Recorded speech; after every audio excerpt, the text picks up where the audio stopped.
All right, y'all, let's get to it. You already know what happened. Crazy what happened. Could you imagine if they really would have killed him, what we would be talking about right now and just the chaos that would be going on? It's a wild world that we live in. And it's only going to get crazier, in my opinion. Now, I wanted to watch this because a lot of people are talking about it. A lot of people are sending this to me. And I'm seeing it a lot on my timeline. So apparently there was a prophecy that was given that Trump was going to be shot in the ear and his eardrum would bust and all this type of stuff. This is the original video that was posted. And I want to watch the full conversation, not the full conversation, but the full prophecy that he gave, just to have more context, because I keep seeing clips, but I haven't seen the full, prophecy. So I want to watch the full prophecy. I want to have a conversation. Let's get to the prophecy. And let's just see what's up, man, because this is crazy. I didn't know that. What the Lord has showed me about this eclipse is that he said, basically when I was praying a couple weeks ago, he said to me, Brandon, I want you to watch Passover. Also, just for more context, this was March 14th. So this was March 14th that this was posted. So they start talking about the eclipse, and then he goes into Trump, all right? So let's get back to it. Passover comes, there's going to be an acceleration of things, even more so from what it was from Rosh Hashanah to Rosh Hashanah. He said, but this will be a time of great acceleration. And he said, you'll see acceleration in the financial realm. And he said, you're going to see acceleration in the politics, and you're going to see acceleration in war. And he told me, he said, these things are going to, he said, for my son's return is imminent. And he told me this. He said, when this happened, when Passover, this time of Passover happened, there would be such a great, is almost, and he told me about weather. And he told me, he said, there'll be great temperature rising in Chicago, through New York, and some of the other areas up east. And he said there'll be record-breaking temperatures during this time frame.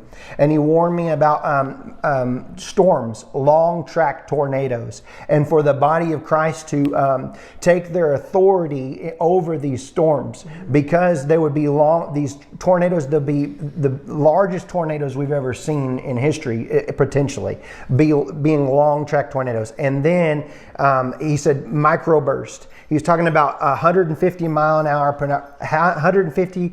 per hour winds would come out of these microbursts. And he was talking about taking authority over that and praying over that. But I just saw a great acceleration of things from Passover to Rosh Hashanah going into the fall.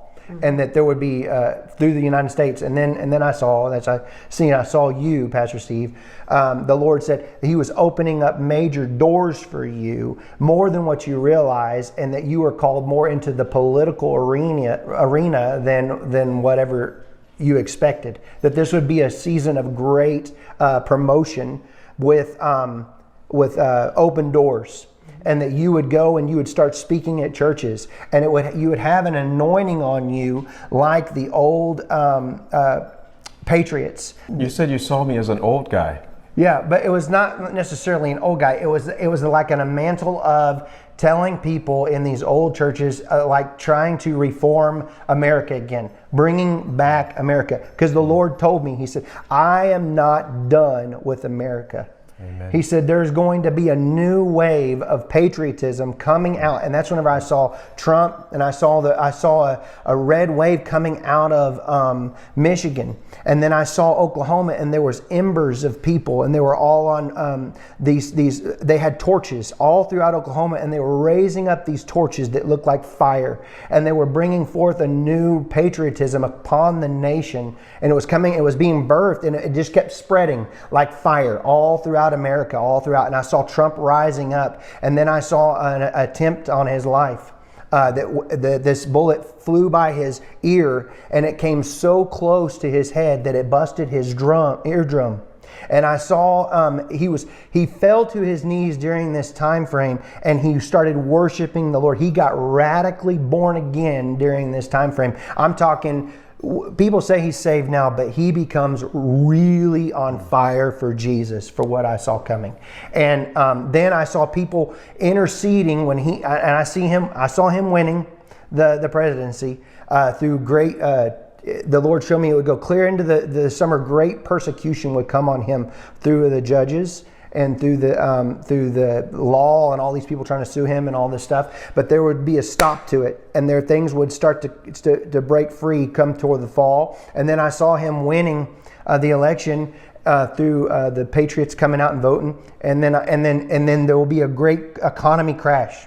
Yeah. I saw they had a great economy plan, a crash, worse than the Great Depression. And the Lord warned me about this. It would be a great dark time.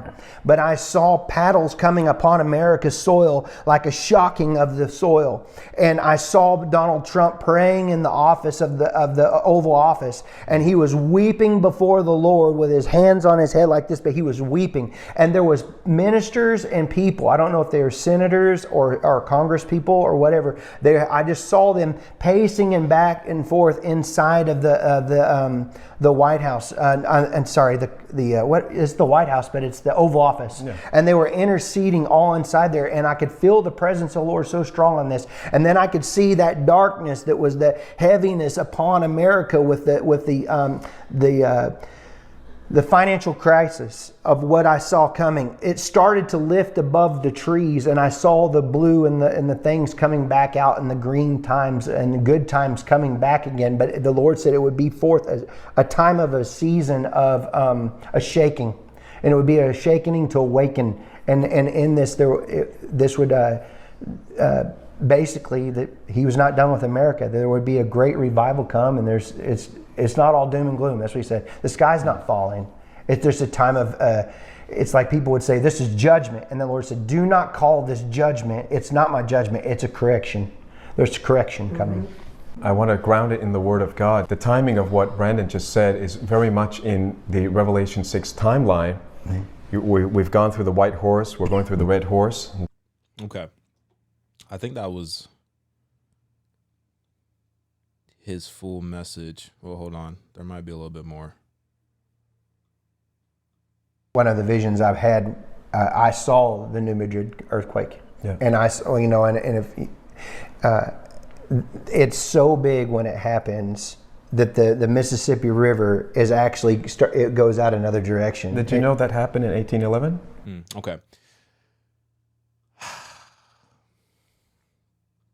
I don't know if you've seen this. This was pretty crazy. This image here. This is from Twitter or X, whatever you want to call it. It says, best case scenario. This was a complete and total failure by the Secret Service, which obviously it was. They are clueless and essentially incompetent. Worst case scenario. We just witnessed a failed setup by people inside of our own government to assassinate a U.S. president, akin to JFK. And then this is probably one of the best illustrations that I've seen in terms of where the shooter was and where Trump was, if you can see this. So the blue is where Trump was. The red is where the shooter was. I think this was about 150 yards away. I was watching a video that said there was like upwards of like 16-mile-an-hour winds. So a lot of people say that this was staged, and I don't understand how people can say it was staged, because how could you, if Trump staged it, right? How are you going to say, okay, shoot me, but just hit me in the ear, don't kill me, in 16-mile-an-hour winds from 150 yards away? Even the best snipers on this planet would struggle to hit that target. So I just don't understand what people think when they try to say that it was staged by Trump. I think, it's possibly a likely scenario that it was set up from the standpoint of the other side, if you know what I mean, from the people inside of our own government, from the worst case scenario. But it's just wild to me, because if that were the case, right? And I'm just having a conversation. Let's just talk for a second. Y'all know I don't know nothing about politics or nothing like that. I'm just, sharing my opinions. But let's say the worst case scenario was what we just witnessed, right? A failed setup by the people inside of our own government to assassinate a U.S. president akin to JFK. Either way, Trump survives it. You just guaranteed him a ticket into the office. I think he was already going to guarantee to be in anyway, especially after watching that debate. That was terrible. I think he was already guaranteed to get in, right? But, okay, let's say it was successful. They assassinate him. Anybody who they raise up and put in his place, you're guaranteeing that that person is going to beat Biden as well. So it's just very, very strange stuff. It's very strange stuff. Best case scenario, this was a complete and total failure by the Secret Service. They're clueless. I think that makes a little bit more sense, especially when you see these videos and these images. Let me just, how is this Secret Service? How are these two women? She can't even holster her gun. And I'm not trying to be disrespectful, but we got 1, 2, 3 women on the Secret Service. President Trump is how big? He's like 6'3". How are you going to have 3 women, maybe 5'5", 5'6", maybe? How are you going to have them covering a 6'3" president? Absolutely wild. Absolute humiliation for the female Secret Service agents. Look at the disorder. Can't holster weapons, gear falling to the ground, erratic, fearful movements, no show of force, composure. DEI Secret Service makes presidents less safe. I don't understand how they even got the job in the first place. Who assigns the Secret Service? Who assigned Secret Service? Because I don't understand how they got the job in the first place. That should have never happened. You know what's even crazier? I seen this, and because I tweeted and I said that this was a miracle. Hold on. What did I say exactly? I forget. It's crazy. I forget what my own tweet says. Hold on. Let me see. I said, let me go home here.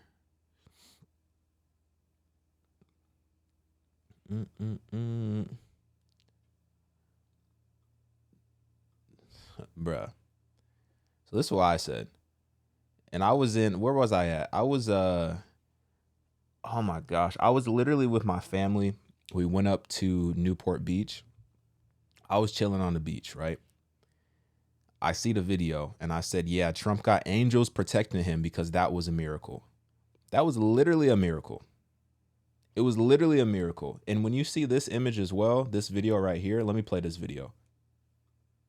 We see something that said, take a look at what happened. We see something that... You see what it says? It says Donald Trump says a last millisecond head tilt likely saved his life. A slow down footage shows the bullet grazing his ear. So if he would have stayed in this same position that he's in right now with his head tilted, essentially the bullet would have went right past that right ear, out the back of his head. Ain't no coming back from that. But he tilts it at the last moment and it just grazes his ear. Watch the slow-mo version. And take a look what happened. And take a look what happened. Head tilt, turns. Last second shot. Boom.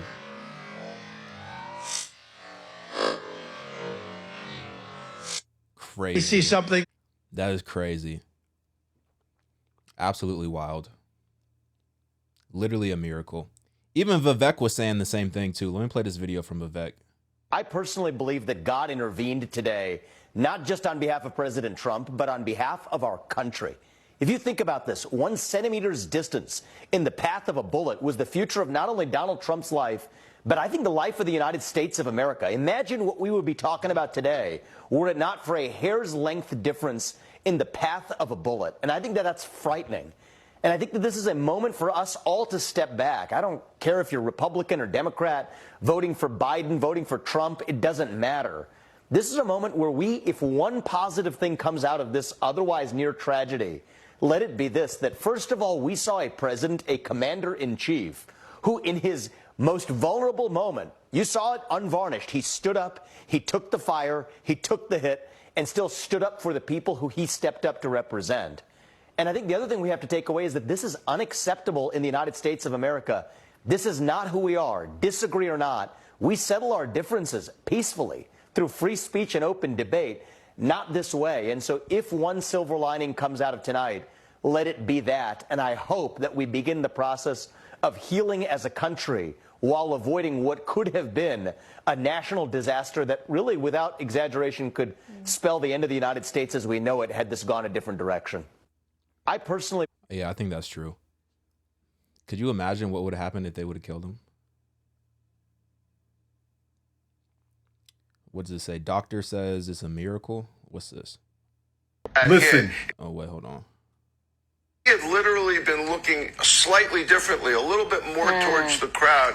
The 70% death rate from the temporal bone, if the bullet enters the brain, you're gone in that particular part of the brain. So we are so lucky. We are looking at a medical miracle here, which I don't think anyone has put it that way yet.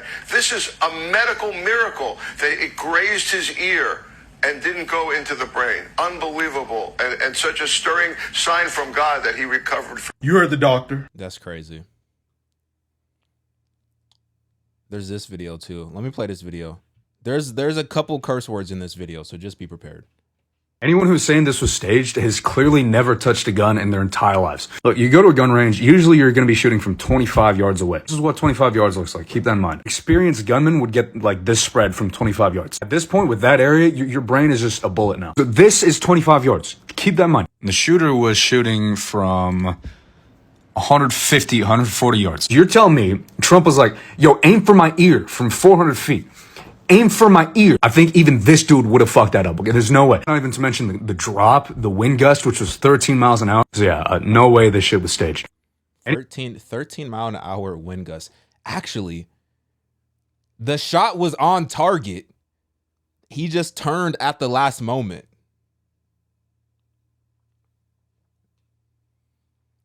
The shot was literally on target. He turned at the last moment. Had he not turned, it would have been lights out. I don't know how you staged that. That's like perfect timing. It's like he had a little like a bug in his ear, and they said, "All right, we're taking the shot," and then he turned. Like, come on now. Come on now. What does it say? Top Democratic sources. What's this video? I've been speaking with some top Democrats. They believe that those Democrats who have the concerns about President Biden are now standing down politically, will back President Biden because of this fragile political moment. All of that talk about the debate faded almost instantly among my top Democratic sources as this unfolded. Say it's time for the country to stick together, and that means Democrats sticking together as well. I've been speaking with some top Democrats. They believe.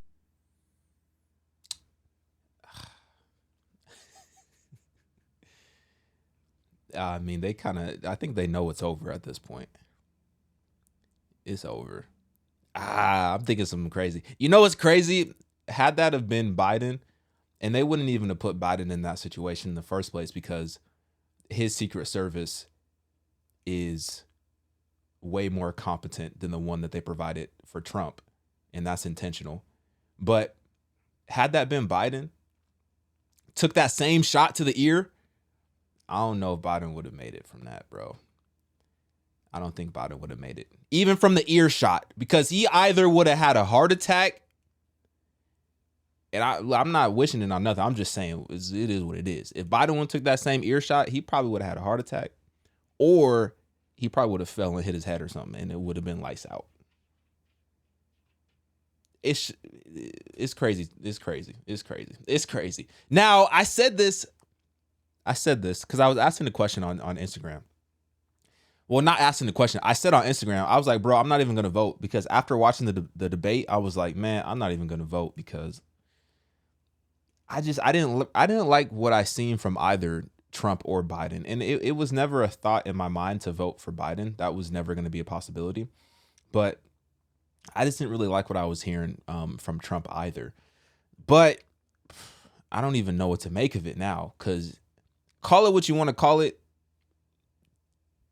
That's a miracle in my book. He really should not be here. Like, Trump should not be here right now. That's a miracle. That's a miracle. It really is. And the fact that they want him out so bad, and him specifically, it's like they don't fear any other Republican candidate except for just him specifically. I don't think he's going to save America, because we already know what's going to happen. Like, this whole, it's all going to crash and burn. It's all going to crash and burn. But clearly it's not that time yet. There's still some things that have to play out. Now, the question is, am I going to vote? After seeing what happened, I'm probably going to vote. But here's the thing. You got to understand, I live in California. So either way you slice it, it's going to go blue either way. I don't think, has California ever, hold on, let me Google it. Has California ever voted, is it Republican or red? Ever voted Republican in presidential? That was a horrible Google search. When was the last? Wow. Okay. Yeah, like I said, like recent presidential elections. This is California. So 2020, 63% blue. 2016, 61, 2012, 60, 2008, 61, 54, 53. Let's show the last 12. Oh, wow. So the last time it happened where California, I'm sorry, you can't see me. The last time California voted red was 1988. That was the last time, 1988. Who was running for president in 1988? Who was it Reagan? Republican nominee in 88. 1988, who was it? Who was nominated for presidency in 1988? Oh, that was Bush. Oh, W. Bush. Wait. I don't know what this means. I think it was Bush. I think it was George W. Bush. Okay. That was the last time California voted red. So I guess it could happen, but it's been a minute since it happened. So I guess I'll go vote. Y'all happy? I guess I'll go vote. It wasn't even really a question. I was going to vote on like the local stuff. Just from a presidential standpoint, I was just like, man, whatever's going to happen is going to happen. Jesus is in control. He's on the throne. He's allowing these things to happen. But I think something that we do need to do and take more seriously is praying for our leaders, especially our political leaders. Praying that they have wisdom, that they have guidance, that they have discernment. Praying for their health and well-being from both sides. Whoever gets in, whether it's Biden, whether it's Trump, whatever happens, I think we need to do better at praying for our leaders. And respecting our leaders in that way as well. And I am at fault for that too, because there's been a lot of times where I've been cracking jokes about Biden and stuff like that. And I don't think that's the heart of God. I don't think that's the posture. I don't think that's the heart posture that he wants us to have, regardless of, who's in power. And it's interesting because if you look at that verse in the Bible where Paul is saying to respect the governing authorities, go back and look at who was the king during that time when Paul was writing that. And look at some of the things that he was doing during that time period. And then it's crazy to think that Paul is saying, respect your governing authorities, knowing who his governing authority was during that time. It's completely mind-blowing. So I think as Christians, we all need to be more loving, more kind, more full of prayers for our leaders as opposed to constant criticism, because we know that these are just men. They can't really save us. They're just men. They're just rulers here on this earth. But we need to be praying that they fulfill the will of God here on earth as opposed to just the constant criticism. So it is what it is, man. I know I'm kind of tired. I'm kind of slurring my words. I haven't recorded in a minute. It's been like a week. I did that podcast on Ruslan's channel, but it's been a minute since I actually did something on my own channel. So I'm a little rusty, but let me know what y'all think, man. This is crazy. Get in my comments, like this video. I'm out, y'all.